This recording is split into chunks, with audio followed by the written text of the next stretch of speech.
Hello everyone, this is your Captain Lumini speaking, and today we're going to be doing a live commentary on this particular freestyle run.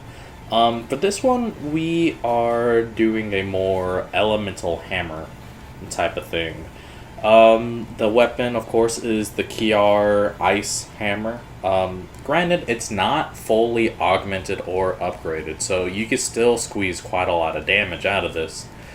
And the other thing to note is that since it is freestyle, I am using the Assassin's Creed mantle, and it's going to be the only mantle I'm using today.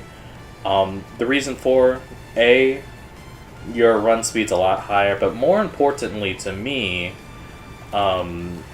whenever the monsters see you, they already auto enrage, so which means I can at least grab the Coral Pukei out of his mid-transition spot and bring him actually into this area. Because if I started fighting him in that mid-transition spot, then he'll usually just run away if you don't smack him back into the area. Now, since this is an elemental hammer set, I don't have to worry about getting Challenger activated, so I just go ahead and go in with the Tenderize. Although this time with the Tenderize, I decided to use the level 3 charge follow-up into the clutch attack. Just mainly because, especially for elemental hammer, it truly benefits a lot from that follow-up clutch attack from the level 3 charge, just because of how many smacks it get and how low the motion values are for it in general. Let's see. I guess another thing that I should note about this run is that for Coral Pukei's moves, generally it's all the water moves that tend to waste the most amount of time, and the ones that tend to be the most dangerous. By that, the one move that is probably your friend if you could constantly stay by Pukei the entire time is his single or double jet stream attack. That one's very easily exploitable.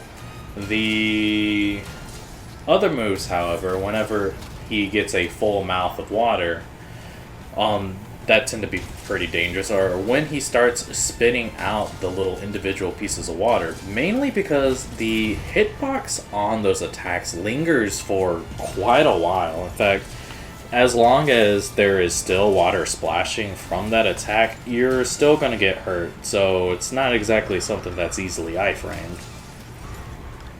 And I guess thankfully for this run, there was not any of the pressure hose jet stream attack where he starts flying in the air and spraying everything. Like, that attack alone wastes so much time, it's ridiculous. And here we go with the finish. Now, as for the set, of course, since it is an elemental set, I'm using the full Safi, as you've already guessed from watching this entire run. And of course, with some protective polish, because hammer uses quite a bit of sharpness, especially depending on the moves that you decide to do. If you just go full Unga Boonga with maybe the level 3 charges and then the golf swing attacks, and you're not going to use that much.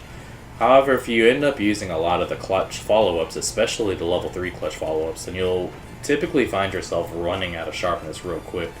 So it was especially very lucky of me that Coral Pukei did a lot of his moves that did not exactly waste a lot of time, or else I would have just ran out of the protective polish. I guess the last note I have to make for this quest is, because I did fight him over in his nest area, I never had to worry about the transition for the entire quest. I guess there's only a couple seconds left. Elemental Hammer was a mistake. This run is a fluke and never meant to be this fast, or at least 2 seconds off from my raw one. Alright, y'all have a good day.